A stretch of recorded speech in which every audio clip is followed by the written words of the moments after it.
محبت غوث اعظم جیلانی رضی اللہ تعالیٰ عنہ سے اگر کوئی پیار کرتا ہے، ان سے محبت کرتا ہے، عقیدت رکھتا ہے، تو غوث اعظم جیلانی رضی اللہ تعالیٰ عنہ اس پر کتنی کرم نوازی فرماتے ہیں، اس بات کو بڑی توجہ سے اس روایت سے سمجھنے کی کوشش کیجیے۔ ملا علی قاری رحمۃ اللہ تعالیٰ علیہ اپنی کتاب تفریح الخاطر میں لکھتے ہیں، غوث اعظم جیلانی رضی اللہ تعالیٰ عنہ کا ایک مرید تھا، اس کی ایک بد عقیدہ سے دوستی ہو گئی۔ اس کی کوشش تھی کہ وہ اس بد عقیدہ کو جو اولیاء کا منکر تھا غوث اعظم کی بارگاہ میں لائے اور اسے غوث اعظم کا مرید بنائے، مگر وہ مانتا نہیں تھا۔ یہ کام ہمارا بھی ہونا چاہیے۔ ہمارا اگر کوئی دوست ہے، عزیز ہے، بھائی ہے، اور اگر وہ بد عقیدگی کی طرف جا رہا ہے، ہمارا حق بنتا ہے، فرض بنتا ہے ہم اس کا ایمان بچانے کی کوشش کریں۔ ہو سکتا ہے کہ ہماری تھوڑی سی کوشش سے اس کا ایمان بچ جائے، وہ بد عقیدگی سے توبہ کر لے۔ یہی کام غوث اعظم کے اس غلام نے کیا۔ ہم بھی غوث اعظم کا غلام ہیں، ہمیں بھی یہ کام کرنا چاہیے۔ المختصر کروں، بہت سمجھایا نہیں مانا، بالآخر ایک دن راضی ہو گیا۔ اس نے کہا چلو چل کر میرے مرشد کی زیارت تو کرو۔ سبحان اللہ، چہرہ دیکھ لو خالی۔ نہ چاہتے ہوئے آ گیا۔ غوث اعظم رضی اللہ تعالیٰ عنہ اپنے آستانے میں کمرے میں تشریف فرماتے تو باہر 50 عربی نسل کے گھوڑے بندھے ہوئے تھے۔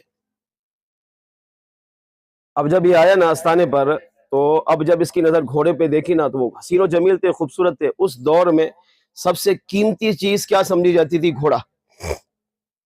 اب جب گھوڑوں کو دیکھا نا تو اس نے بھی آج کے پیروں کی طرح سمجھا کہ یہ بھی کتے لڑنے والے ہیں اور یہ بھی جانور لڑانے والے ہیں۔ جیسے آج کل چل رہا ہے ماحول، اولیاء کو بدنام کرنے کی ایک ناپاک کوشش کی جا رہی ہے۔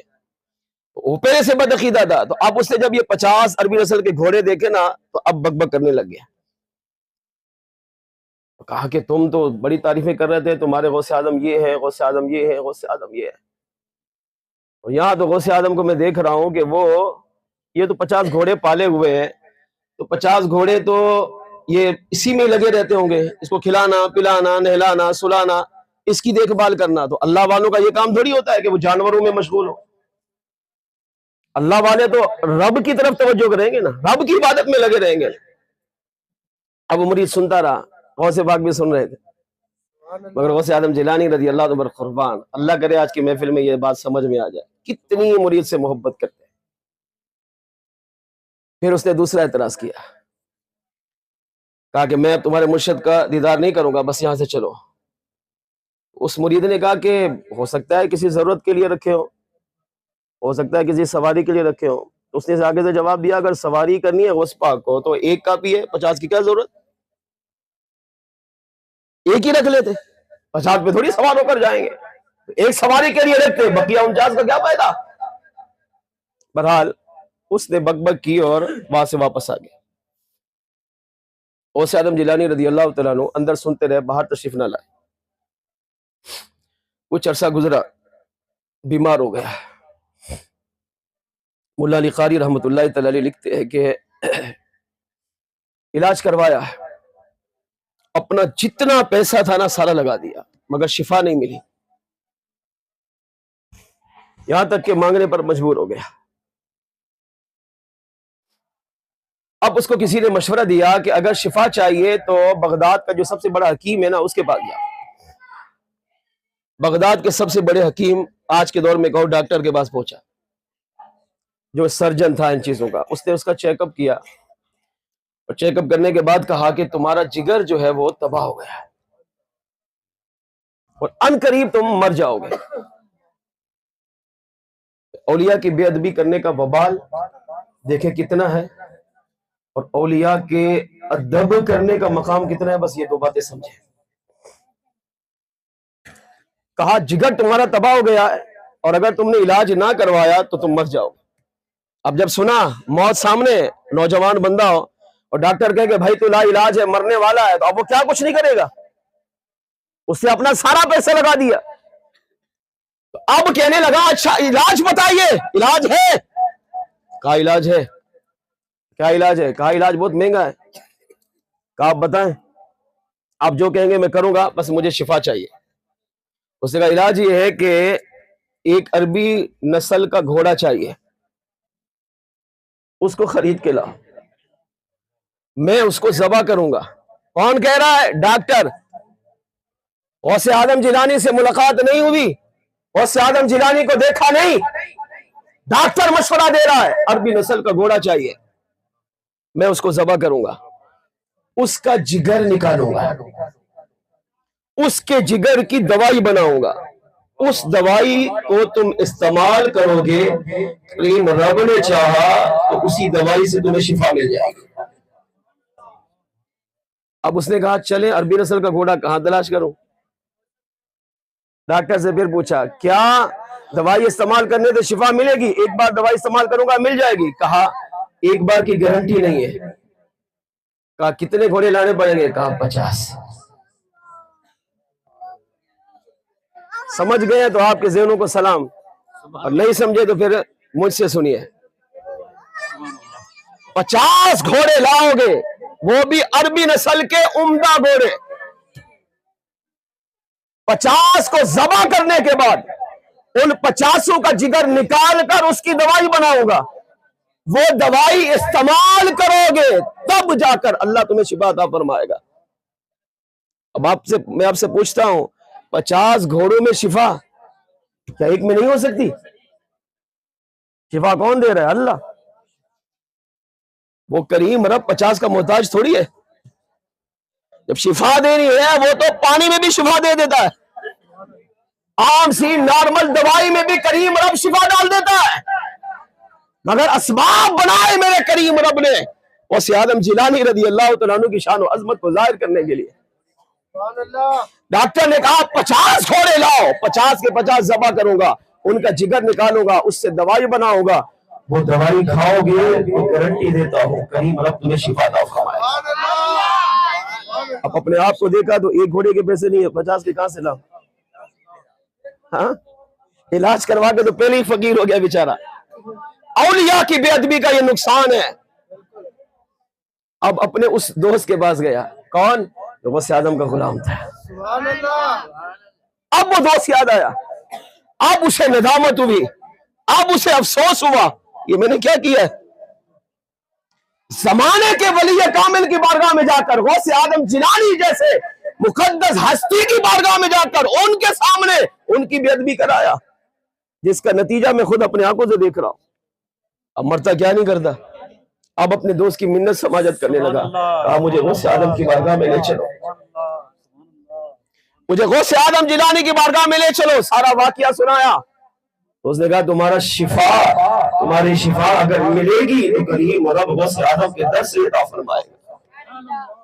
شفا اللہ دیتا ہے، مگر ذریعہ غوث اعظم جیلانی کو بنایا۔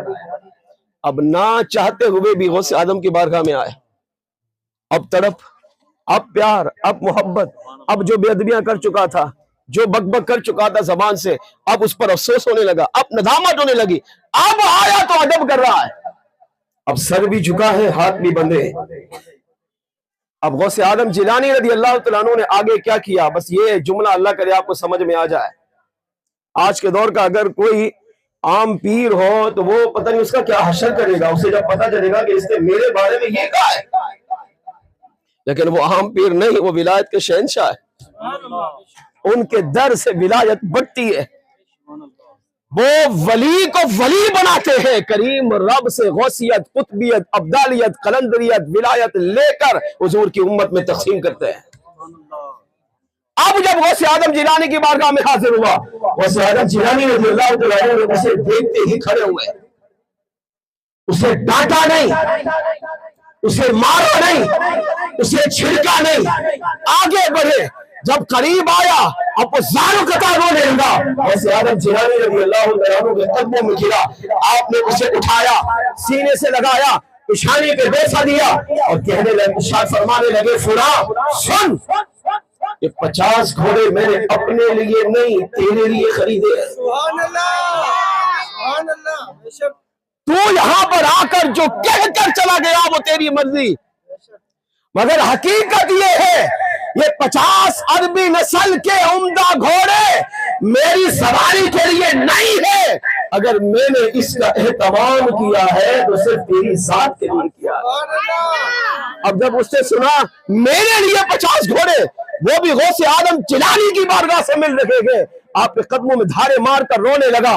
غوث آدم جیلانی نے فرمایا میرے غلام سن، تو ایک دفعہ میرے مدرسے کے قریب سے گزرا، میں مدرسے سے نکل رہا تھا، تو میری گلی سے گزرا، اچانک میری نظر تیرے اوپر پڑی، جب میں نے تیرے چہرے کو دیکھا، پھر میں نے مراقبہ کیا، تیری تقدیر کو دیکھا، تیری تقدیر لوہے محفوظ میں لکھا تھا، یہ ایک دن بیمار ہوگا، اس کا جگر پالا پالا ہو جائے گا، اور کریم رب اگر اسے شفا عطا کرے گا تو عمدہ نسل کے عربی 50 گھوڑوں کے جگر میں اللہ شفا عطا فرمائے گا۔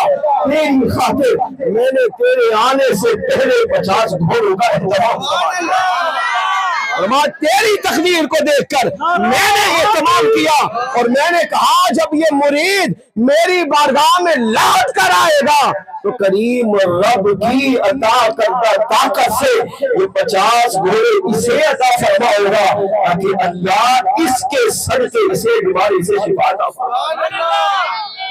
اب جب اس نے سنا میرے لیے 50 گھوڑے رکھے تھے، اب دھارے مار کر رونے لگا، اپنی بدعقیدگی سے سچی توبہ کی، گمراہی سے سچی توبہ کی، ساری زندگی اب غوث اعظم کی غلامی میں آ گیا، غوث اعظم کا غلام بن گیا۔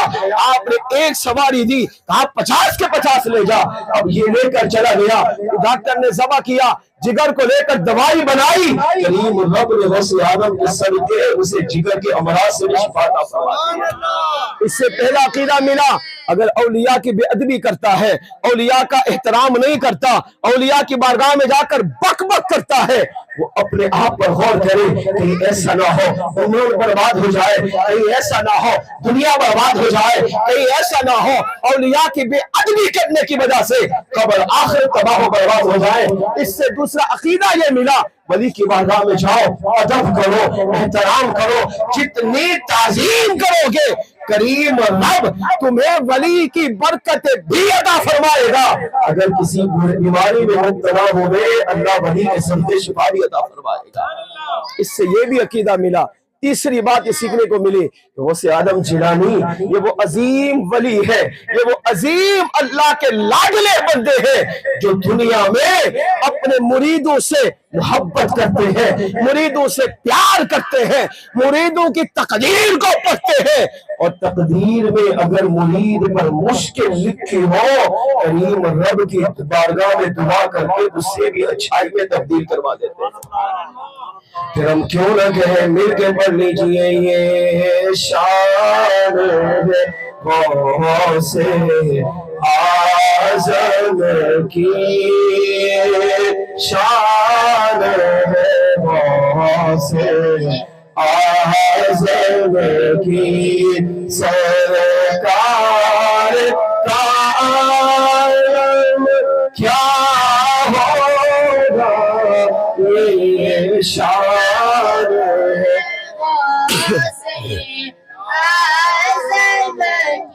چاہے تو اشاروں سے اپنے کایا ہی پلٹ دے دنیا کی، چاہے تو اشاروں سے اپنے کایا ہی پلٹ دے دنیا کی، شان ہے غوث یہ شان ہے غوث اعظم کی، سرکار کا عالم کیا